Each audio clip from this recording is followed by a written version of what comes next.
All right, so here we are in Parshas Shoftim, and the topic of the shir today is about appealing rabbinic decisions.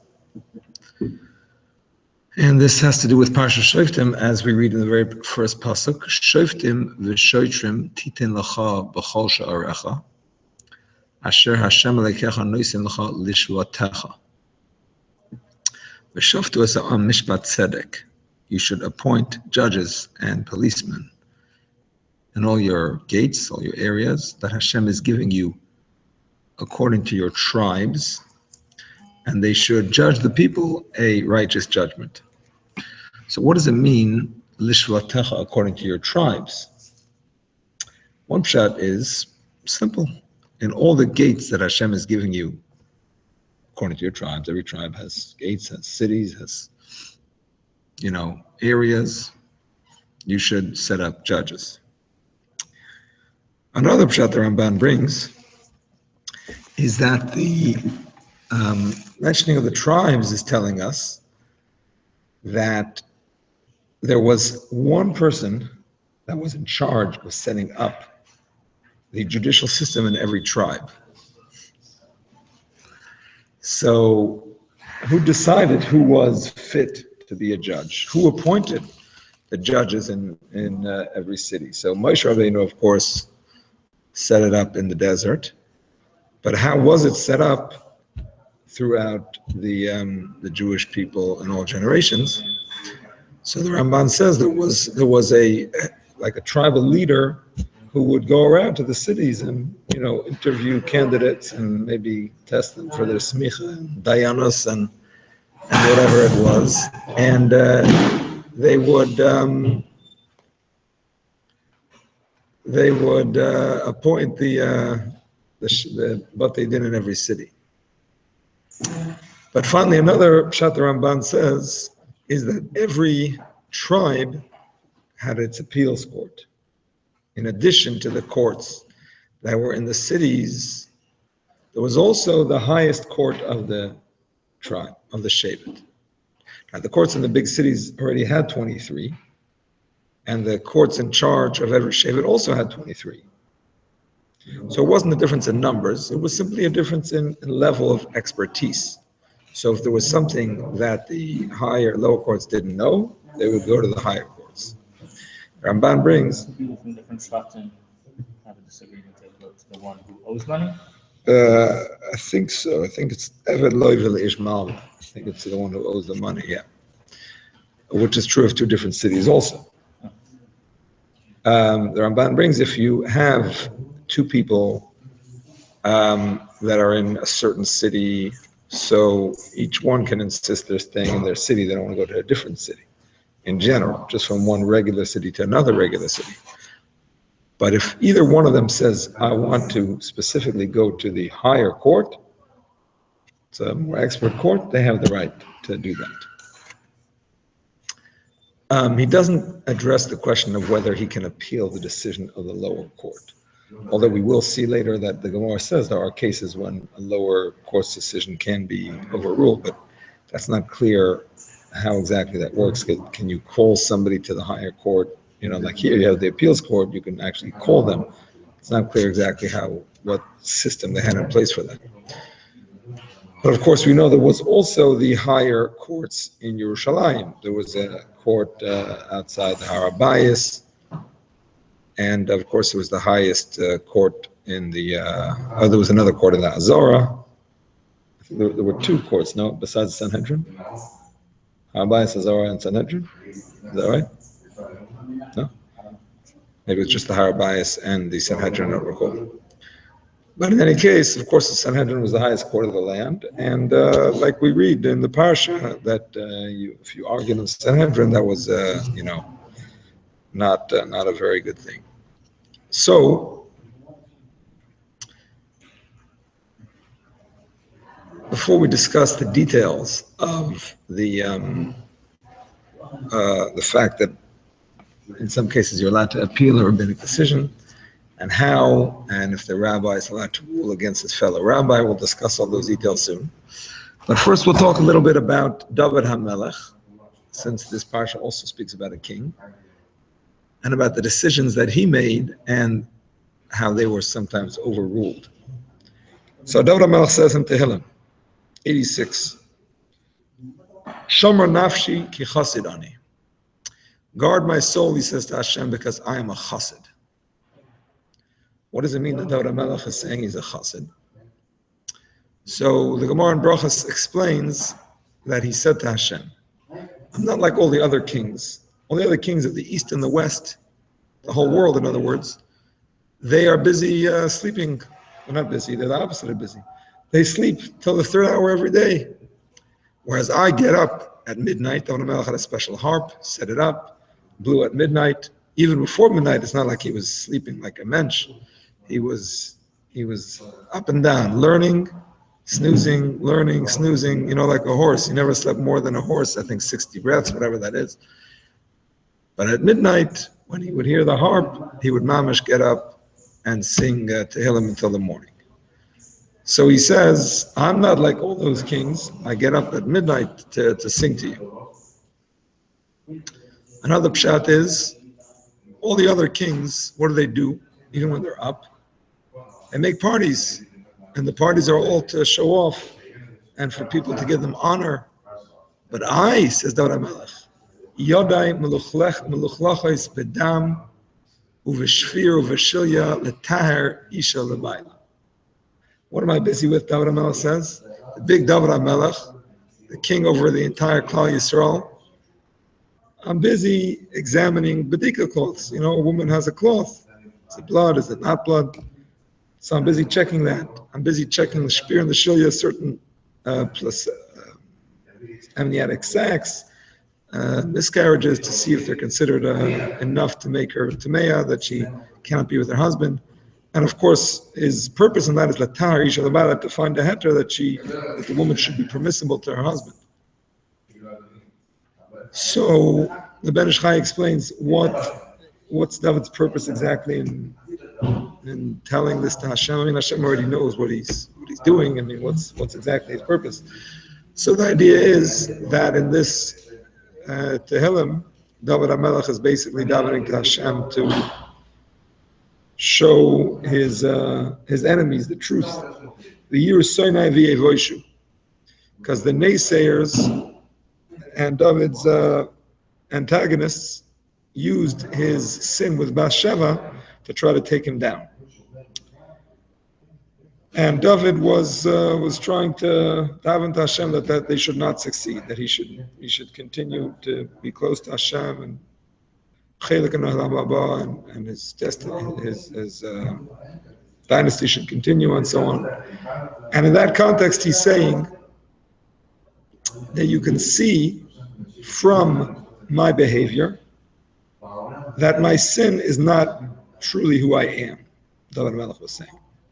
Besides the fact that his sin was not a sin in the simple sense, as we see in the Gemara, that Bathsheba was not a married woman at the time, and even though he caused the death of her husband, or her former husband who was going to be her husband again, and so on, but even that, David had a reason for doing. He didn't listen to the David, he didn't listen to the king. In fact, Arizal says that David and Bathsheba were meant to marry each other. It was destiny, except that he took her too soon. David HaMelech was supposed to fix both Rachel and Leah. He was the king over all of the Shvatim, and that's why he spent first 7 years in Hebron. So that was to fix Leah, who's buried in Hebron, and of course that's a section of Yehuda. And then he was supposed to wait 7 years in Yerushalayim, where he moved to next, before marrying Bathsheba. Sheva means 7, and that was to fix Rachel. Yerushalayim was also shared with Sheva ben Yamin. But unfortunately, he took her paga. It says paga is an expression for fruit before it's ripe. He took her before she was ripe, so to speak. He was supposed to wait, and then there wouldn't have been any trouble with her husband. But he took her too early. So that was a sin on his level, and of course the way he did it was in a way that people could question him and say that he did something wrong. So David HaMelech was saying, even if you say that I did something wrong, which wasn't the simple sin that you read in the pasuk, but whatever the sin was, if you say that I acted improperly, it's still not who I am essentially. Because a person who sins habitually, that's who they are. When you do, not that they can't do tshuva, but for them, that's who they are. But a person who sins, he just sins once, twice, whatever it is, but generally he's an upright person. What does that mean? That means that he has Yetzer Hara, the Yetzer Hara got the better of him, but that's it. Then he goes back to being who he essentially is. So David HaMelech says, you think I'm a person that is involved in pleasures, that it's for me, this is just whatever I see, I take because I'm overcome with pleasures. That's not what I'm like at all. You see that when all the other kings are just living a life of pleasure and indulgence, I'm barely sleeping at all. I'm getting up at midnight. And I'm not indulging in the pleasure of honor either, which is what they do when they have parties. In terms of the fact that you might think that I disrespect the sanctity of marriage, taking Bathsheba when she was supposed to be married to somebody else. Again, she wasn't technically married, but she was kind of in waiting to remarry her husband, Uriah, who had gone to war.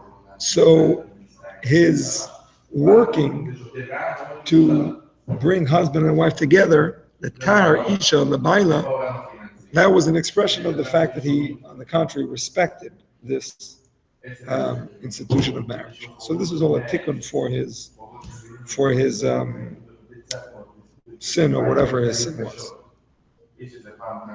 So then it says in the Gemara, not only that, but after I give all of these rulings, in case you think that I have gaiva, that I have arrogance, and that I'm very sure of my rulings, because after all, even a person who's a Ravis, people look up to him, and his word is final, almost, as we're going to see. Torah says, everything I do, all the rulings I hand down, I discuss them with Mifi Voishas, my teacher. And there's different opinions about who his teacher Mifi Voishas is. And based on those opinions, we'll see just exactly how humble David was. Some say Mifi Voishas was one of Shaul's sons, not Ishboishas. Ishboishas was the one who took over after Shaul and ended up being killed 2 years later, because that couldn't be him, because this is after that. Some say it was one of the sons of Shaul that was killed when the Givonim asked for 7 of his descendants to be killed. And he was one of them, unfortunately. Even though he was David's teacher, and David certainly davened to Hashem that Hashem should save him and not have him killed in that whole story. But apparently Hashem didn't listen to David's tefillah on that account, and he was killed in that story. But some say that this Mephibosheth was actually Mephibosheth, the son of Yonasan, David's friend. This Mephibosheth, the son of Yonasan, was like 30-something years younger than David. Because Mephibosheth, as a child, was dropped. He was a cripple. He was dropped when they were running away from the Plishtim after the battle in which Shaul and his sons were killed. So in the whole, upheaval and everybody was running away, didn't know what would happen, they dropped Mephibosheth, and he broke his legs. And in those days, things didn't heal properly, and he became a cripple. So that happened when David was in his late 30s, and Mephibosheth was a young child. If he was a baby, a child, whatever. But anyway, he grew up, became a big Talmud Chacham, and he became David's teacher. And not only that, even though he was 30 years younger than David or so, David consulted with him because he recognized him as a superior halachic authority, and he would consult with him on his halachic rulings. Unbelievable. And he would ask him, did I judge right? Did I make Tameh right? Did I make Tahor right? All the details. And he was called Mephibosheth because mipi voices, from his mouth would come embarrassment to David. Shahaya mevayish pnei David b'halacha, he would embarrass David in halacha.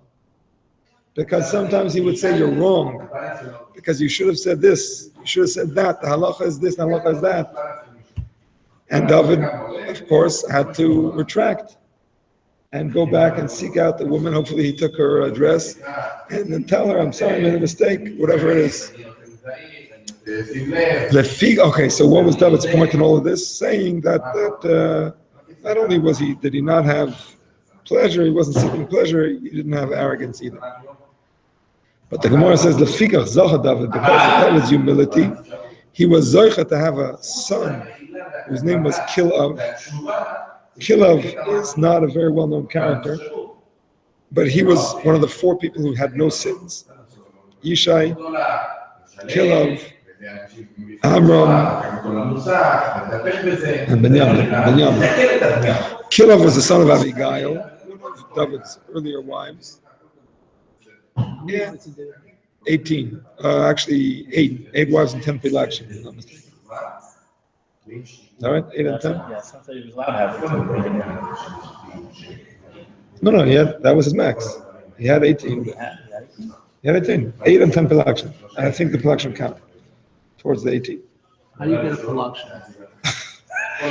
Pilagish.com. No, I'm just kidding. Just kidding. It's no longer our custom. We don't. How do you define pilachim? What's the definition? There's different opinions about it, but the Rambam holds that a pilagish had to have a kiddushin, and she just didn't have a ksuba. She didn't have a ksuba. That's the only thing. She could be divorced without any repercussions. But I think the Rambam also holds that it was only established for kings. It was not established for regular people. How did they get away with that?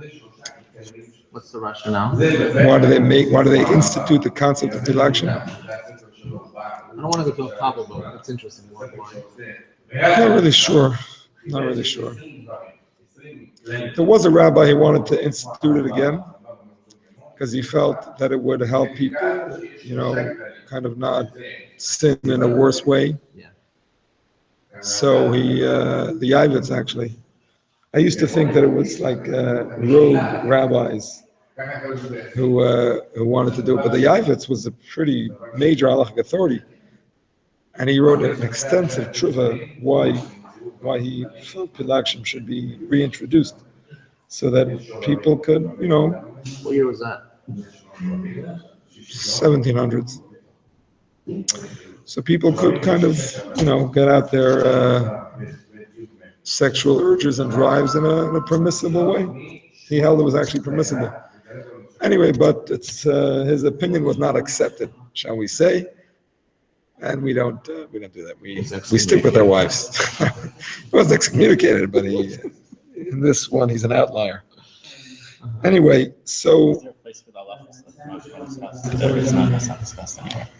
He's mentioned the Gemara, but it's not discussed anymore. I mean, he talks about it by Arichas in that tshuva. The Yavitz talks about it. I don't know where else.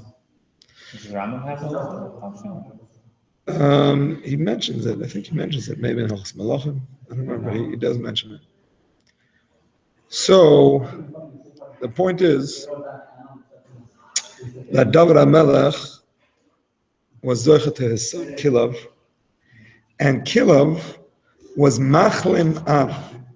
He embarrassed Av, his father, but it can also mean teacher, because teacher is like the spiritual father.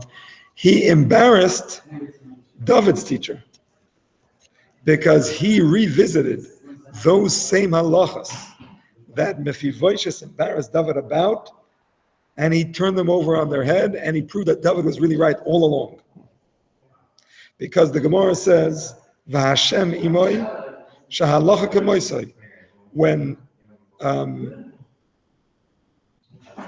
Doeg introduced David to Shaul, and he told him all about him, one of the things he said, and he said it specifically because he wanted to make Shaul jealous, was that David, the halacha is always like him.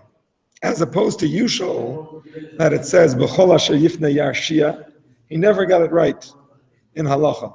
Unfortunately, it's a big Talmud Chacham, it's a big tzaddik, but the halacha was not accepted like Shaul. I only know of one actual halacha that he argued with David about. The one machlekes I know he had was a Makadesh b'milva upruta. A whole story, but basically David HaMelech's marriage with Michal, he said was not kosher because it was based on a loan and a payment of something that wasn't worth much.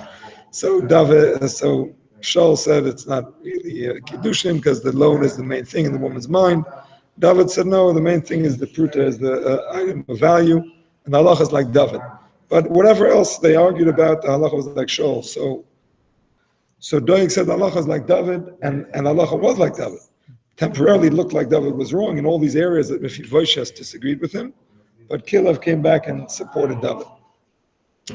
So the point is that here also we see the concept of halacha being appealed, or in this case, David himself kind of discussed it and retracted when he felt he was wrong, but then in the end he turned out to be right. So the halacha kind of went back and forth. So this brings us to the sugya, the Talmudic discussion of a chacham shahir, a Torah scholar who gives a rabbinic ruling. And there are various Gemaras that discuss this question. Let me just lean that on my computer. Save yourself some, you can just lean it on my computer. Does that work?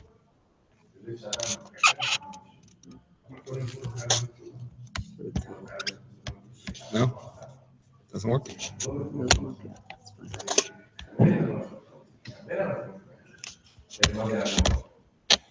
you go. It's okay. Okay, so the point is, so there's a few Gemaras about it, and there's a lot of discussion in the Achronim about it, in the the halachic authorities. And I must say it's a complicated sugya, a lot of discussion about it. So I don't claim to have a thorough grasp on this sugya, but I'm going to give you what I was able to gather. And I was helped greatly by a tremendous website called olamot.net. I don't even know who wrote this shir, but he wrote up an excellent shir and he gave me the sources and everything, so he made it very easy for me.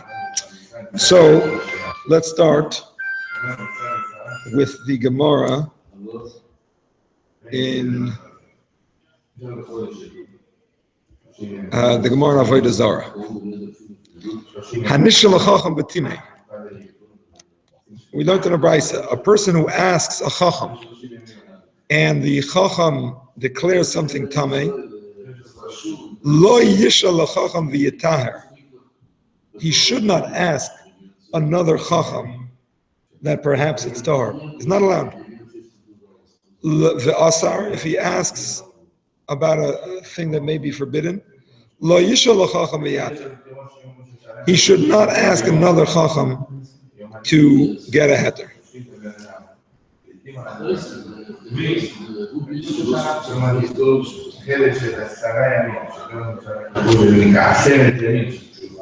So the question is, we find a few cases where that does happen, where we see that somebody went to one chacham and perhaps they weren't happy with that answer and they went to another chacham.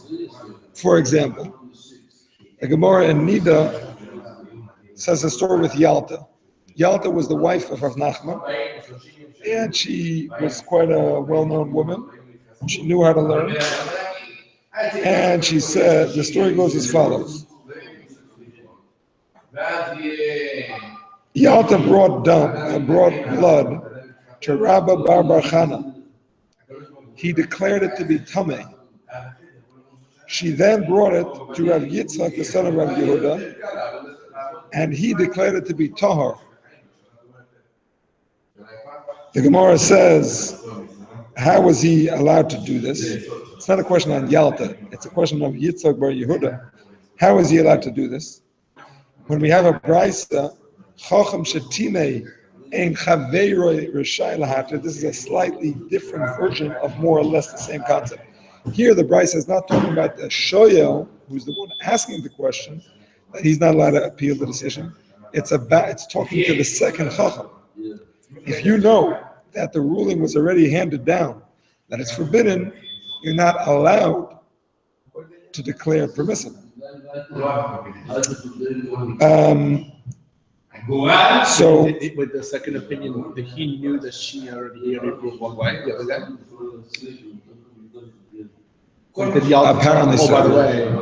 Apparently so. Okay. That's exactly the point. That's exactly the point. How did he rule it? Since apparently he knew, and we're going to see how he knew in a minute. Actually, I said right now. Tosfos says, how was Yalta allowed to appeal the ruling? If we said in this Gemara you're not allowed to, the answer is simple. You're only not allowed to if you don't tell the second Chacham what the first Chacham said. If you tell the second Chacham what he said, what the first one said, then you can. And then the second Chacham will factor in the rules about appealing rabbinic decisions. There are rules and regulations. And sometimes you can overturn it, and sometimes not. He has to know that there was a ruling issue in order to know if he has the power to overturn it or not. Maybe he will, maybe he won't.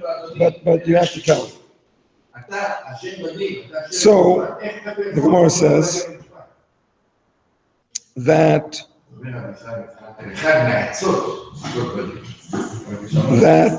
how did he overturn it? Very simple. Yalta said, you should know that when I bring this same exact color to Rabbi Bar Bachana, usually he says it's okay, which we see, by the way, how she was a Yerushalayim. She knew that this color, he always said it was okay, but she still brought it. She knew that even though he always said she wanted to take it upon herself. Yerushalayim, she brought it to him, but she knew there was a problem. And she asked him, are you feeling okay? Is everything fine? He said, no, I actually have an eye ache. She said, oh, you have an eye ache? Okay. So she took the blood to Rav Yitzchak. And she told Rav Yitzchak, Rabbi Bachana said it wasn't good, but you should know he had an eye ache. And he usually says it's okay. So he ruled that it's okay. So the Gemara questions his relying on her. Are you allowed to rely on a woman's, it's kind of her own sack. I mean, she is saying that this is the shade of red that he usually says. I mean, Rabbi Chana said no, but he usually says yes for the same shade. Are you allowed to rely on a woman that kind of makes that comparison herself? The Gemara says no, actually. Rav Yitzchak, a Gemorei Samach. He relied on himself, meaning to say his first reaction when he saw the blood was, it's good. I know it's good. Then she said, Rabbi Chana said it's no good. Then he wasn't sure. Can I do it? Then she said, Rabbi Chana had an eye ache. So then he went back to relying on his own decision. Okay. So, I mean, I guess he felt that he was still seeing clearly, but she apparently felt that he wasn't. Then in fact he wasn't. But I mean, if he knew that he wasn't able to, I guess he wouldn't have passed. So the point is that a few rules here we learned. Let's see if we, let me say two more Gemaras, and then we'll get to the rules. So the Gemara says in Chulin that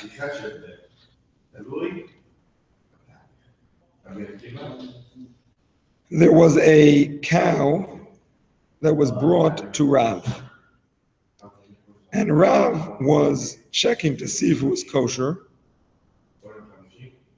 based on a certain measurement. There are two ways of measuring the shechita. If it's roiv oivya or roiv hekefa. So basically you have the trachea and a majority of it has to be severed. But is it a majority of the actual ligament of the trachea, which is thicker on one side?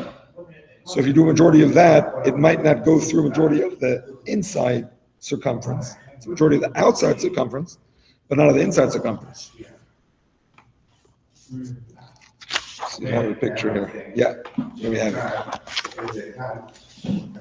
So see, it's thicker on the top. So if you go by Roiv Oivya, so that's less than Roiv Kefa. Roiv Kefa is the inside circumference. So you'd have to shecht further down. So that was the Shaila. And Rav wanted to be strict. And his students challenged him. And he said, okay, we'll send it to Rabba Bar Chana. Rabba Bar Chana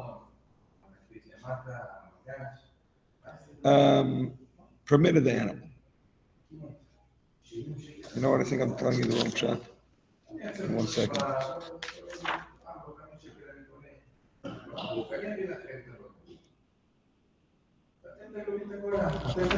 Okay, this isn't about shechita. This is about if it has a wound, if it becomes a treifa from such a wound.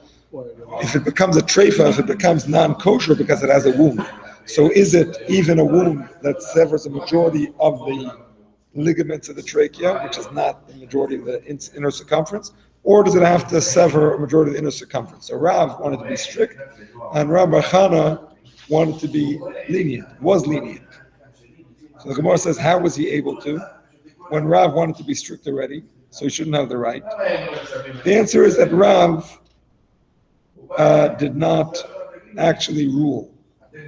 The students interjected before he uttered a ruling, and Rav Bar Chana was therefore able to give a ruling. Okay, and finally another Gemara. I believe it's the Sanhedrin, but I don't remember what page. And it says that Rabbi Tarfon ruled about an animal, female animal that was missing its womb, missing its uterus. He said it's treif.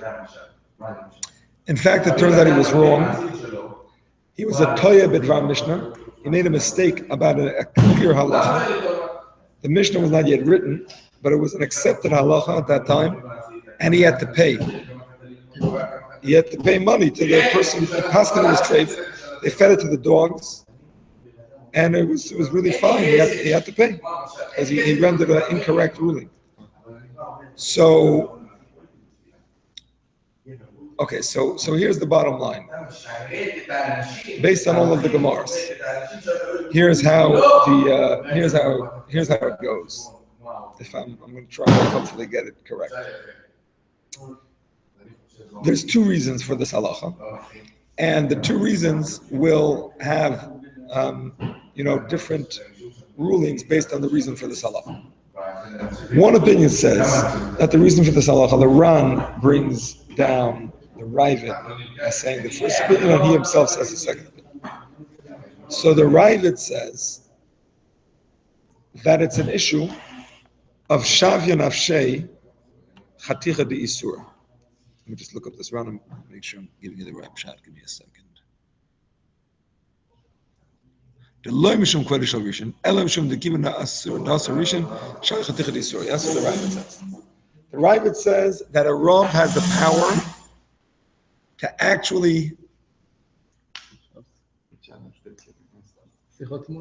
What?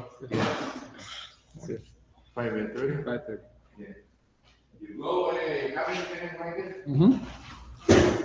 The Rav actually has the power to render it treifa. He actually makes it treif. The Rav's ruling changes the status of the animal. So the Rav is not just telling you what it is. The Rav actually makes it, he establishes the halacha. He makes the halacha. We know that that's true about, let's say, the calendar. Rabbi Gamliel decides when it's Rosh Chodesh, when it's Rosh Hashanah. That becomes the halacha, like it or not, mistaken or not. That's the halacha. That's when Yom Kippur is, that's when Rosh Hashanah is, like the whole story. So the same thing is true about a ruling about an animal being kosher. the animal becomes not kosher if they render it not kosher. And as a brief aside, a famous story with the Alter Rebbe and Rabbi Kiva Eger, who never met each other. But there was a young boy, it's a famous story. It's written in there's a series called Yerushalayim Shalmayla, the Heavenly City. It's a set of books written about the Eden of Yerushalayim. Anyway, there's a story there about a child from a certain city who was a fine student, and then just suddenly out of the blue, he started to like totally not chap what he was learning. He went from being a bright student to being like a goylem, just like not getting it, to the extent that it looked like they had to take him out of school, and he just may as well go to work because he just was not understanding a thing. And the parents were very distraught about it. And Rabbi Kiva Eger came to their city on a visit. They brought the child to Rabbi Kiva Eger. Kiva Eger says, it seems that he must have eaten something not kosher. And when you eat something not kosher, it stops up your mind and your heart. And you have to figure out what it is and do a tikkun. So this kid ate at home all the time. And he was a kid. He wasn't in a dormitory. And all the kids in the family ate together, and nobody else had a problem. So they had to figure out, when did he ever eat outside the house? And they found out one time, it was Hanukkah. On the way back from Cheder, he was passing the Chasana hall with his friend. And somebody came out and said, oh, kids, we have some extra food here from the Chasana. Why don't you come inside and have a bite? And they went in and they had a bite. And it turns out that that's about when the problem started. What was the problem with the meat at that chasana? It was shechted, it was kosher animal. They checked the lungs, it was glad kosher, they salted it, everything perfect, the kalim, everything. The problem is that chasana was with a woman who had previously been married, and when she got her get, the name on the get was written Rasha instead of Reza, or something like that. I don't remember the details. And there was a huge controversy involving many of the huge Rabbanim in Europe at that time. And the Alter Rebbe said that the get is absolutely possible, and whoever marries her is causing, adultery and mamzerim, and whoever shechts at that wedding, shchitasai nevela. The Alter Rebbe ruled that the shchita of the shochet who shechts for that wedding, knowing that he's shechting for a wedding that Rabbanim have paskin is adultery, the shchita becomes an avela. And that ruling was so impactful on the animal that the kid who ate it, he couldn't learn Torah properly after that. So just an example of shavi nafsha chaticha di yisur, that the chacham's psak can actually change the halachic status of the thing. Okay, so based on this, let's just say a few of the nafka. You know what? Actually, let me tell you the other opinion, and then we'll say a few of the nafkaminas. So the other opinion is that it has to do with kavod, with honor. It's not respectful. It's not right that a chacham gave a ruling and you're overturning the ruling. And along similar lines, it's the concept of yasu Torah kishnei Torahs. Everybody's gonna, hunt around. You get a psak, you don't like it, you go to somebody else.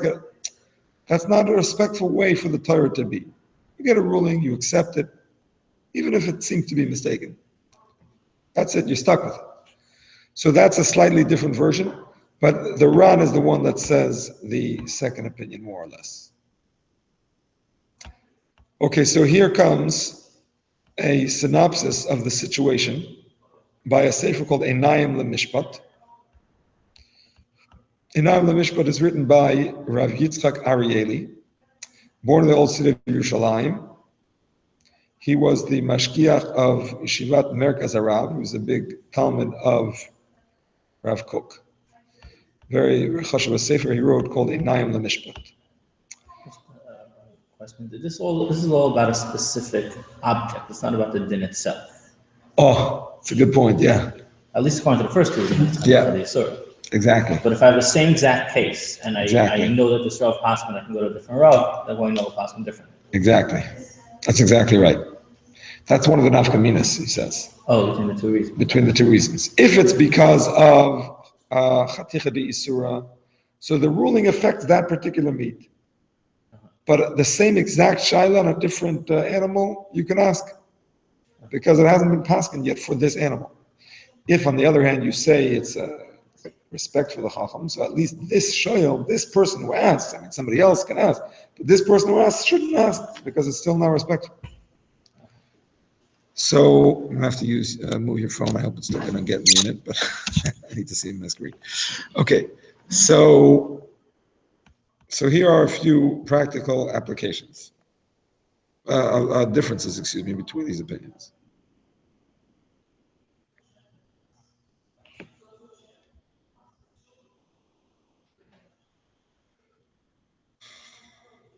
What if the second chacham is a bigger Talmud chacham? That's a machlokes rishonim.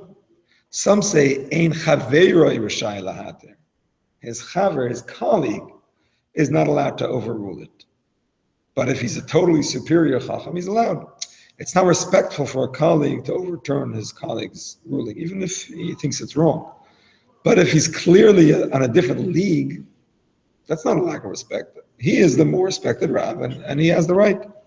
But other Rishonim say no, that it cannot be overturned, and they bring support for it from different sources. And that follows the reasoning of Shavya Nafsha Chaticha D'Isur. The fat, not Nafsha, excuse me, that they make it a Chaticha D'Isur. Because even a Rav who's not the top Torah scholar generation, as long as he's a Rav, by the way, Aruch HaShulchan says this is not for everybody that decides that they know how to learn and they're just going around rendering halachic decisions. It has to be somebody who is a certified Rav, I guess, smicha, some kind of, I don't know if it's the same smicha as we have now, but somebody who's recognized as an authority to paskin. So such a person has the right to give a ruling, and therefore somebody else cannot overturn the ruling, even if they are the greater Rav. That's one difference. So then we have another question. What if the Rav himself changes his mind? He changes his mind. You convince him. You go back to him. You discuss it with him. And he says, yeah, I'm a Kabbalah. I made a mistake. You're right. So we have to actually discuss a little bit about what the mistake was. There's one case everybody agrees he's allowed to be overruled. And that is Ta'ah B'dvar Mishnah. Ta'ah B'dvar Mishnah means he made a mistake about a clear halachic ruling. Either something from the Mishnah, or something from the Gemara, or something from the Shulchan Aruch, or something from any of the later accepted halachic rulings, for that matter, the Shulchan Aruch Harav, the Alter Rebbe, the Mishnah Brura, any ruling that has become accepted in Klal Yisrael, that's considered a Dvar Mishnah. And the ruling that he gave did not have the power to make it a Chaticha D'Isura, to make it forbidden, because he's already been it's already been paskined against him. It's already been ruled on. You can't rule against an established ruling. That's it. Now, what if he was toya b'shikol hadas? It means he made a mistake in comparing one thing to the other. For example, there was a machlokes between different opinions about his case, and he rendered a ruling according to one of the opinions. So how do you know he made a mistake? Maybe he didn't make a mistake. So there's two possibilities. One is sugyan de alma de loy kavasei. The accepted ruling in the halachic world is not like that side. He didn't know that, but you can't say he made a mistake because it's a logical thing, and he had proofs for his way, and he understood it a certain way. But the fact is, the other opinion is the accepted one.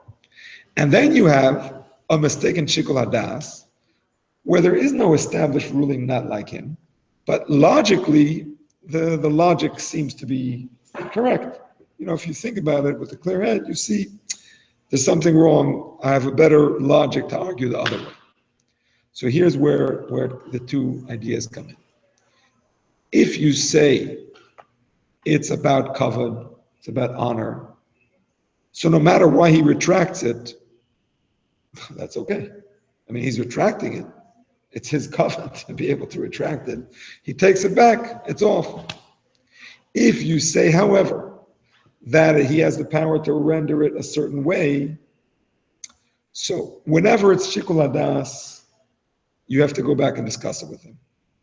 You have to discuss it with him. However, if it's a shikul hadas where the sugyan the alma is loy kavasei, where the general ruling is not like him, so then he can take it back, and the halacha can change. But if it's not an established halacha, and you're arguing with the logic, perhaps the post can bring this, even he himself cannot change it. Because it's what he said has a logic to it, even though you can argue on the logic, and even if your argument is better, but he already rendered a ruling, and that's it. Even for himself, he can't take it back. So that's another difference between the opinions.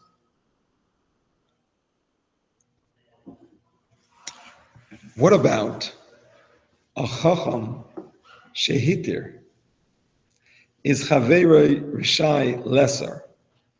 The rabbi said it's allowed.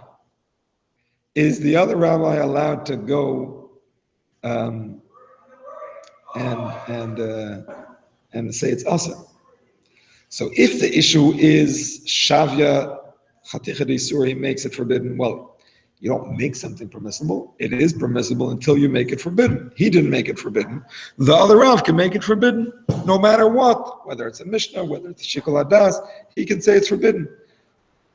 If, however, it's a question of it's a question of kavod, so out of respect, he said it's permissible. You shouldn't say it's forbidden. Now again, if it's a dvar mishnah, it's a dvar mishnah. You can't change. But if it's not is it disrespectful if you don't do something that you're allowed to do? It's not. I mean, is that if you do something that you're not allowed to do, it's if you're clearly going against it. But if he says I'm allowed to do something and I might decide on my own I don't want to do it. Right. I don't think it's disrespectful of the person to not eat it. In fact, there is a Gemara. It's actually a continuation of this Gemara that with Rav and Rav Bachana that Chacham Shahira, a Yirei Shamayim does not eat from an animal that a Rav had to paskin about. Because, you could argue with the psak.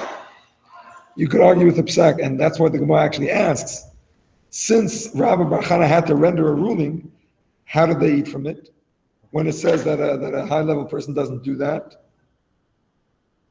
And the Gemara says, Hani miliv milsa t'taya b'sar. Rav Chana Gemara Samach. He had a tradition. When it's a logical inference, then you don't eat. But if it's a tradition, so that's the tradition. You can't argue on a tradition.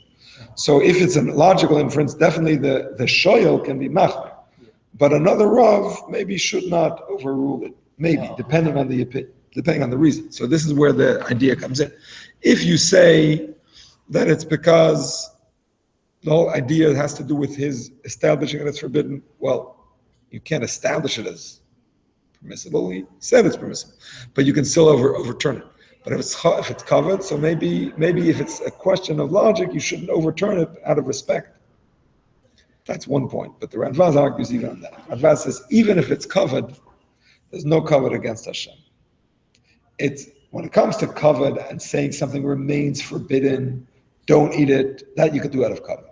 But if logic dictates that this should be forbidden, so out of respect for Hashem, we say it's forbidden. It's not so respectful to the rabbi. That's tough. We respect Hashem first.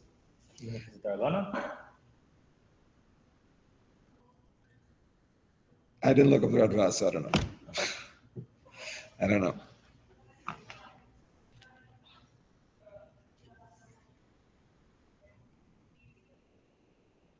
It's actually interesting because this question of whether you can overturn a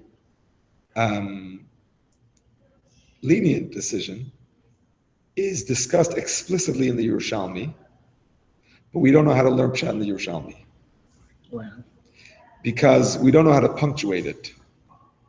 Some read the story that, let me just find the story so that I can give you the right story. Give me a second.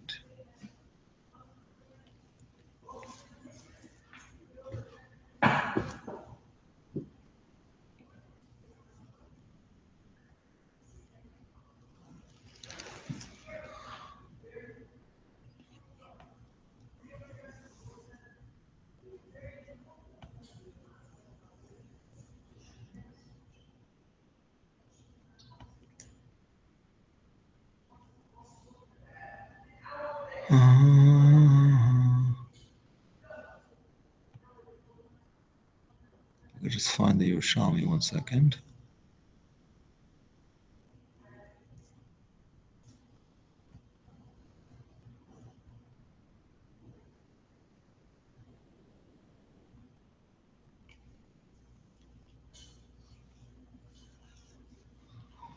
I saw it quoted, and now I'm not finding it.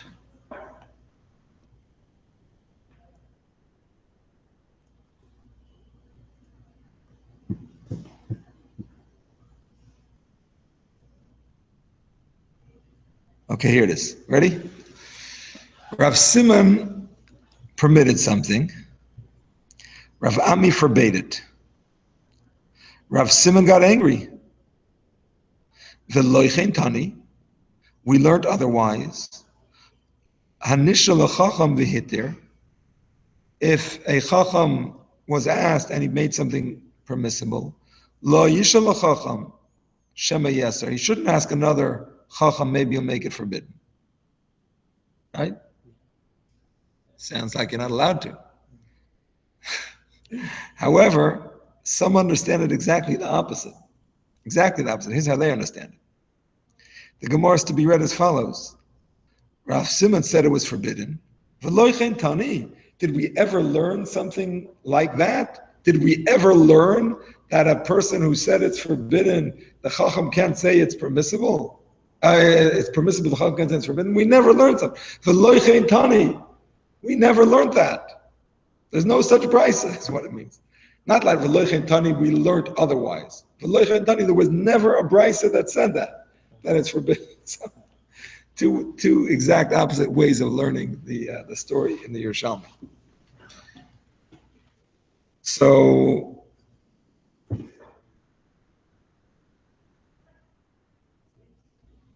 I'm going to get back to Einayim the Mishpat and tell you, some other practical differences. Is a chacham allowed to avoid paskin because even though he thinks it's usher, so he wants somebody else to be able to overrule him? I think so. I think that was what happened with Rav in the Gemara. Oh, his students interrupted him. The students interrupted him, and he said, "Go ask." Like he didn't. He Taka didn't rule. Okay, now so he goes into other questions about if it's chatichet isura on the meat or on the person. Is it also for everybody, or is it just also for the person? So I didn't prepare that, so I'm not going to go into that. If it's only on the meat, if it's on the meat, then how would it affect action? If you ask if you're allowed to walk somewhere on Shabbos and they say it's usher, and then you go to another road that says it's mutter. No, that would not affect action at all. So you are allowed to ask another offer. Yeah, according to this, if it's the reason is chaticha the isura.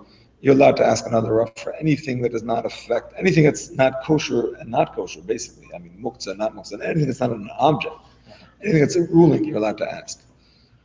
So the bottom line is, let's just try to wrap it up. If you ask a Rav Shaila, and he gives you a permissible ruling, here's what the Ramah says as far as what to do, because we had basically these two opinions. The Ramah says, if the ruling was given, but it wasn't acted upon yet, then it can be overturned. Said it's kosher, but you didn't mix it into the big pot yet. Said the animal is kosher, fine, and the animal's still there. Another Rav can come along and say it's kosher. That's not such a disrespect. But if it's already been mixed into who knows what, a big challenge, then leave it.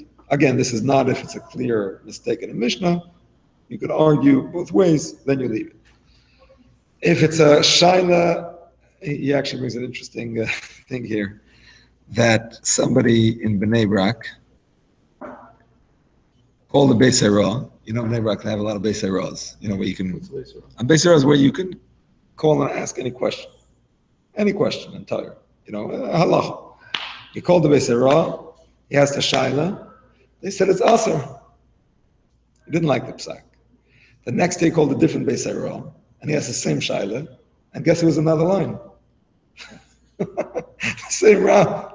Because Rabbanim, you know, they go to different Beis Haras. You know, Monday they sit here, Tuesday they sit there. He thought he was going to get out of it. Hashem sent it to the same Rav.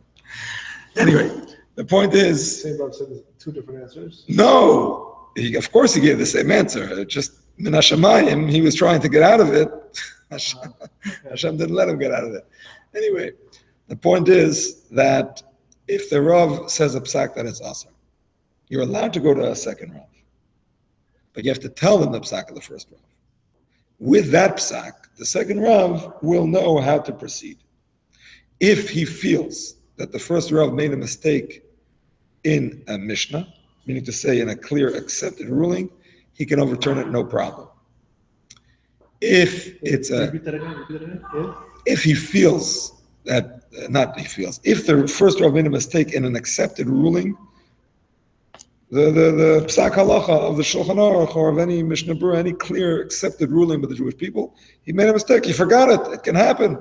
He can overrule it, no problem. If he made a mistake in shikol hadas, in comparing two things, so he can certainly go back to that Rav and discuss it with him, and maybe if the Rav takes it back, he'll be able to take it back, depending on if the minhag is like a certain way, he can certainly take it back. If not, then it's not so clear if he's able to take it back.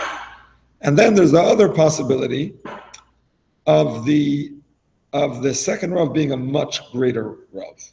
Like we said, if it's about the kavod, it's possible that a much greater Rav can, overrule the ruling of a lower Rav. So that's not a clear thing. That's a machlokes, but there may be room for it. That's pretty much all I have to say. So that's about it. Yes. If the Rav, does this? What would be the halacha if there are different customs? Let's say between Sephardim and Ashkenazim. So according to the opinion that, let's say, the Chatzufah Maser, if you ask a